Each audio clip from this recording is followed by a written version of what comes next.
पहले आज की तमाम बड़ी खबरें नॉनस्टॉप न्यूज में। अमेरिका दौरे पर पहुंचे प्रधानमंत्री नरेंद्र मोदी अब से कुछ घंटों में द्विपक्षीय मुलाकात शुरू करेंगे। प्रधानमंत्री मोदी अमेरिकी उपराष्ट्रपति कमला हैरिस से मिलेंगे। कमला हैरिस के उपराष्ट्रपति बनने के बाद पीएम मोदी से उनकी ये पहली मुलाकात होगी। कमला हैरिस और पीएम मोदी की मीटिंग भारतीय समय के मुताबिक रात 1:15 बजे होगी। इससे पहले प्रधानमंत्री मोदी क्वाड समूह में शामिल ऑस्ट्रेलिया के पीएम स्कॉट मॉरिसन से द्विपक्षीय वार्ता करेंगे। सुबह 3 बजे मोदी की क्वाड में शामिल जापान के प्रधानमंत्री से द्विपक्षीय बैठक होगी। पीएम मोदी शुक्रवार को व्हाइट हाउस में होने वाले क्वाड समूह की बैठक में शामिल होंगे। कल ही पीएम मोदी की अमेरिकी राष्ट्रपति जो बाइडेन से पहली 1-to-1 बैठक होगी। बायलैटरल समिट होगी जिसमें 1-to-1 डिस्कशंस होंगी and then of course quad की समिट होगी। भारत और अमेरिका दोनों साथ साथ काम करेंगे। प्रधानमंत्री मोदी 2 साल बाद अमेरिका के दौरे पर हैं। इससे पहले अमेरिका पहुंचने पर वॉशिंगटन डीसी के ज्वाइंट बेस एंड्रयूज पर भारतीय मूल के लोगों ने उनका जोरदार स्वागत किया। प्रधानमंत्री 25 सितंबर को संयुक्त राष्ट्र महासभा को संबोधित करेंगे। अमेरिका दौरे के पहले दिन पीएम नरेंद्र मोदी 5 ग्लोबल कंपनियों के सीईओ से मुलाकात कर रहे हैं। ये मुलाकात अलग अलग है। प्रधानमंत्री सबसे पहले अमेरिकी कंपनी क्वालकॉम के सीईओ क्रिस्टेनियो आर अमोन से मिले। अमोन ने भारत के साथ 5G और अन्य क्षेत्रों में काम करने की इच्छा जताई। प्रधानमंत्री मोदी ने अडोब के सीईओ शांतनु नारायण से भी मुलाकात की। अडोब के सीईओ से चर्चा में डिजिटल इंडिया, स्वास्थ्य, शिक्षा और अनुसंधान के क्षेत्रों में उभरती हुई टेक्नोलॉजी पर बातचीत हुई। इसके अलावा पीएम नरेंद्र मोदी ने फर्स्ट सोलर के सीईओ मार्क विडमार, ब्लैकस्टोन के सीईओ स्टीफन फॉजमैन और जनरल एटॉमिक्स के सीईओ विवेक लाल से मुलाकात करके भारत में निवेश योजनाओं पर चर्चा की। जम्मू कश्मीर के उरी में सुरक्षा बलों ने आतंकी घुसपैठ की बड़ी साजिश नाकाम कर दी। सुरक्षा बलों ने घुसपैठ कर रहे 5 में से 3 आतंकियों को मार गिराया। 2 आतंकियों की तलाश की जा रही है। मारे गए आतंकियों में से एक पाकिस्तानी था। 35,000 रुपए इंडियन करेंसी, 10,300 रुपए पाकिस्तानी करेंसी, कुछ खाने पीने की चीजें और कुछ टोबैको लाइक सब्सटेंस हमें इनसे मिला है। उरी में 18-19 सितंबर की रात भी 6 आतंकियों ने घुसपैठ की कोशिश की थी। तभी से ऑपरेशन जारी था। पीओके के टेरर कैंप्स में 200 से 300 आतंकी मौजूद होने की रिपोर्ट है। आतंकी छोटे हथियार लेकर घुसपैठ की कोशिश में हैं। पाकिस्तान सीमा पार से पिस्टल और ग्रेनेड भेज रहा है। आतंकियों से इस साल अब तक 97 पिस्टल्स बरामद हो चुकी हैं। आतंकवाद के खिलाफ लगातार जो अभियान चला है और ये अभियान जारी रहेगा। सुरक्षा बलों को बधाई भी देते हैं। नवजोत सिंह सिद्धू के खिलाफ मोर्चा खोले जाने के बाद कांग्रेस ने कैप्टन अमरिंदर सिंह पर पलटवार किया है। कांग्रेस ने कहा है कि पंजाब के पूर्व मुख्यमंत्री की ऐसी बातें उन्हें शोभा नहीं देती। मुझे लगता है कि उनके गुस्से का, उनके उम्र का, उनके तजुर्बे का हम सम्मान करते हैं और वो जरूर इस पर पुनर्विचार करेंगे। अमरिंदर ने सिद्धू के खिलाफ उम्मीदवार उतारने का ऐलान किया था। वहीं मंत्रियों के नाम तय करने के लिए मुख्यमंत्री चरणजीत सिंह चन्नी दिल्ली पहुंच गए हैं। लेकिन इस बार चन्नी के साथ प्रदेश अध्यक्ष नवजोत सिंह सिद्धू नहीं आए हैं। माना जा रहा है कि पंजाब कांग्रेस के पूर्व अध्यक्ष सुनील जाखड़ को बड़ी जिम्मेदारी दी जा सकती है। वहीं कैप्टन के बयान को लेकर बीजेपी ने कांग्रेस को घेरा है। कांग्रेस की जो गाड़ी है वो पटरी से उतर चुकी है और उस पटरी से उतारने में अगर किसी का योगदान है तो खुद कांग्रेस पार्टी के नेताओं का है।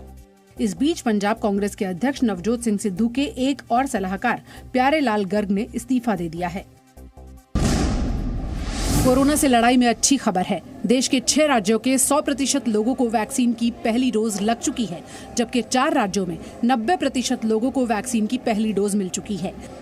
पहली डोज अब तक 62 करोड़ के लगभग लग गई हैं। दूसरी डोज 21.5 करोड़ लगी हैं। सरकार ने इसी के साथ वैक्सीनेशन कार्यक्रम को और तेज करने का ऐलान किया है। अब दिव्यांगजनों को वैक्सीन लगवाने के लिए वैक्सीनेशन सेंटर तक जाने की जरूरत नहीं होगी। डिसेबिलिटी है, डिफरेंटली चैलेंज है या कोई स्पेशल नीड्स है कि उनको हम सेंटर तक नहीं ले जा सकते, कि उनको हम घर में सुपरवाइज तरीके से SOP फॉलो करते हुए वैक्सीन लगाने का प्रावधान करेंगे। देश में वैक्सीनेशन का आंकड़ा 84 करोड़ के पार हो गया है। सुप्रीम कोर्ट ने भी वैक्सीनेशन और कोरोना से मौत पर मुआवजा दिए जाने की तारीफ की है। कोर्ट ने इसे बड़ी बात बताते हुए कहा, भारत ने जो किया वो दूसरे देश नहीं कर सकते। अखाड़ा परिषद के अध्यक्ष महंत नरेंद्र गिरी की मौत के मामले में प्रयागराज कोर्ट ने आरोपी संदीप तिवारी की जमानत अर्जी खारिज करके उसे 14 दिन की न्यायिक हिरासत में भेज दिया है।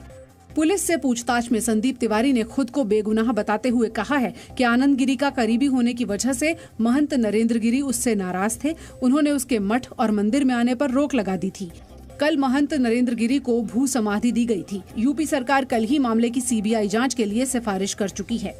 सरकार ने लोगों की भावनाओं का ध्यान रखा, अखाड़ा परिषद की मांग को ध्यान में रखा, साधु संतों की मांग को ध्यान में रखा और इसी के क्रम में सीबीआई जांच की। धर्मांतरण मामले में यूपी से गिरफ्तार मौलाना कलीम सिद्दीकी का ऑडियो सबूत वायरल हो गया है। इस वीडियो में कलीम सिद्दीकी ऊंची जाति की हिंदू लड़कियों के धर्मांतरण की बात कर रहा है। यूपी एटीएस को सिद्दीकी से 7 देशी और विदेशी सिम मिले हैं। कलीम 4 अक्टूबर तक पुलिस रिमांड में रहेगा। इस दौरान यूपी एटीएस के सामने मौलाना कलीम सिद्दीकी के मोबाइल फोन के अलावा डेटा एक्सटेंशन संबंधित जानकारी जुटाने की चुनौती है। मौलाना कलीम सिद्दीकी के खातों की जाँच भी अभी बाकी है। यूपी एटीएस कलीम सिद्दीकी के संगठन जमीयते इमाम वलीउल्लाह ट्रस्ट के कागजातों की जांच भी करेगा। धर्मांतरण के जाल में फंसे लोगों की पहचान भी की जानी है। मौलाना कलीम सिद्दीकी और उसके 5 साथियों पर फरीदाबाद में जबरन धर्मांतरण का मामला दर्ज किया गया है। बीजेपी ने कहा कि धर्मांतरण में जो भी दोषी होगा उस पर कार्रवाई होगी। कितनी सजग है सरकार, कम से कम धर्मांतरण करने वालों को पकड़ तो रही है। नहीं तो अन्य लोगों के समय तो पकड़ भी नहीं होती थी, धर्मांतरण करते रहते थे, हम चिल्लाते। वहीं बीएसपी की अध्यक्ष मायावती ने ट्वीट करके कहा है कि यूपी चुनाव से पहले यहां बीजेपी अपनी नाकामियों को छिपाने के लिए हिंदू मुस्लिम कार्ड खेल रही है। यूपी चुनाव में बीजेपी और एआईएमआईएम के बीच बयानों की जंग तेज हो गई है। बीजेपी ने कहा है कि ओवैसी अपने बयानों से सिर्फ मनोरंजन कर सकते हैं, वोटर का मन नहीं बदल सकते। देखो भाई, चुनावी मंच पे मनोरंजन मानुषों की एक बड़ी लंबी कतार रहती है और चुनावी मंच पे इस तरह के मनोरंजन मानुषों की बातें आपको समय समय पर सुनाई पड़ेगी। अब मनोरंजन लीजिए, एंजॉय करिए। ओवैसी की सभा में संभल को गाजियों की धरती बताने वाले होर्डिंग लगे थे। ओवैसी ने अब्बा जान वाले बयान दोहराए थे। अगर तुम समझते हो कि गरीबों का, बेजुबानों का साथ देना अब्बा बनाता है तो मैं तुम्हारा भी अब्बा हूं यार। कांग्रेस ने आरोप लगाया कि बीजेपी और ओवैसी के एक ही तरह के बयान माहौल बिगाड़कर वोटों को बांटने की एक चाल है।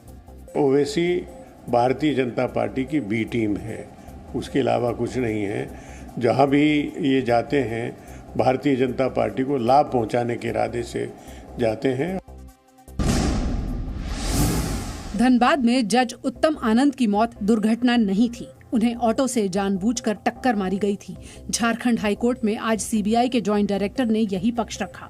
सीबीआई ने कोर्ट को बताया, पकड़ा गया आरोपी लखन वर्मा एक प्रोफेशनल मोबाइल चोर है। वो जांच एजेंसी को हर बार नई कहानी बताकर गुमराह करने की कोशिश कर रहा है, लेकिन साजिश करने वालों तक सीबीआई जल्द पहुंच जाएगी।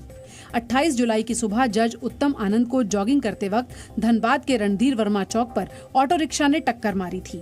आज मामले की सुनवाई के दौरान हाई कोर्ट ने चिंता जताते हुए कहा कि ऐसा पहली बार हुआ है जब किसी जज की हत्या की गई।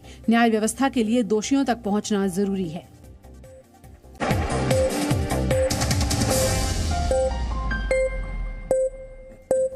Presenting B News app, available on Google Play and App Store. Download it now.